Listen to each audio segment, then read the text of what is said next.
Changli is not written to be flashy. She is not meant to overwhelm the screen with dramatic instability. She's meant to be steady, measured, dangerously intelligent. Some characters burn bright and fast. Changli burns slow and with purpose. And in a world still recovering from ruin, that kind of flame may be the only reason anything survives at all. At first glance, Changli appears to be exactly what Jinju needs: composed, articulate, and unfailingly calm. She operates within the upper structure of Jinzou's leadership, serving as a strategist and advisor in a region constantly threatened by tacit discords and the lingering instability of the lament. Unlike frontline figures such as Jiyan, who embody visible leadership through action and morale, Zhangli represents something quieter and arguably more essential. She is the architect behind decision, the one who studies patterns, the one who calculates risk before anyone else realizes there is one. Her demeanor is consistent: controlled posture, controlled speech, controlled emotion. There's never a moment where Chongli appears overwhelmed, and that's deliberate. In storytelling, when a character is written without visible cracks, it often means the cracks are internal or postponed. Chongli does not project chaos because her role in the narrative is to contain it. To understand Changli, you have to understand the world she exists in. Wuthering Waves is a setting defined by aftermath. The lament reshaped civilization. Cities like Jinju are not thriving empires, they are stabilizing strongholds. Survival is still an active process. Every resource, every military maneuver, every diplomatic exchange carries weight. In a world like that, emotional leadership alone is not enough. You need someone who can detach, someone who can make a decision that saves thousands, even if it costs dozens. Changli is written as that person. There are subtle moments in the story where he withholds information, not out of cruelty, but necessity. He doesn't lie for personal gain. He withholds for strategic timing. And that distinction is important because it tells us something about her moral framework. She believes the right decision is not always the most transparent one. She believes timing is power, and she believes survival sometimes requires silence. One of the more understated aspects of a Changli's character is how isolating her intelligence likely is. To consistently think ahead means you are rarely reacting alongside everyone else. You're already somewhere further down the timeline. When others feel shocked, you feel confirmation. When others panic, you adjust. That distance creates a kind of loneliness. Changli rarely displays overt vulnerability, but that absence doesn't mean she lacks emotion. It means she has disciplined it.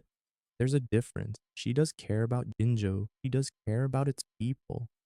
But she expresses that care through preparation, not affection. Through prevention, not reassurance. And prevention is invisible when it works, which means most people will never see what she stops before it happens. That kind of role is thankless, but necessary. Changli's alignment with fusion is not accidental. Fire in fiction is often chaos. It spreads unpredictably. It devours, it consumes without discrimination, but Changli's fire doesn't behave that way. Her animations are deliberate, elegant arc, circular motions, focused bursts rather than uncontrolled explosions. Her combat rhythm mirrors her personality. She builds, she layers, she prepares, then she releases. Even the pacing of her attacks feels measured. There's intention behind every strike. No wasted movement, no frantic energy. It's combustion under control. In many ways, she embodies the concept of a controlled burn, a fire set intentionally to prevent a larger one later. That metaphor aligns perfectly with her narrative role. She makes smaller sacrifices to prevent catastrophic ones. She applies pressure early to avoid collapse later. Her flame is not destruction, it's containment. A recurring theme surrounding Changli is information control. She understands that knowledge shapes outcome, and in a fragile political and military climate, knowledge is often more dangerous than weaponry. Throughout the Jinzu arc, Changli is consistently aware of broader implications. She doesn't focus solely on immediate threats. She considers ripple effects, diplomatic consequences, long-term sustainability. This makes her extremely dangerous, not physically, but intellectually, because someone who sees the board clearly is always the one moving the pieces. There's an interesting tension here. Characters who operate like this often walk a moral edge.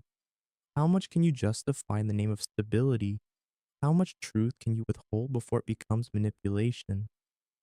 So far, Changli operates within a line that appears principled, but the narrative subtly leaves space for that line to be tested in the future, and that possibility makes her compelling.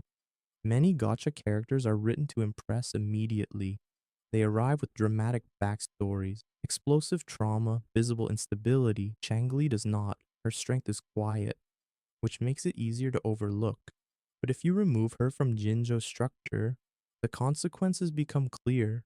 Strategy would fragment, decisions would become reactive instead of predictive. She is the stabilizer, and stabilizers rarely receive credit until they're gone.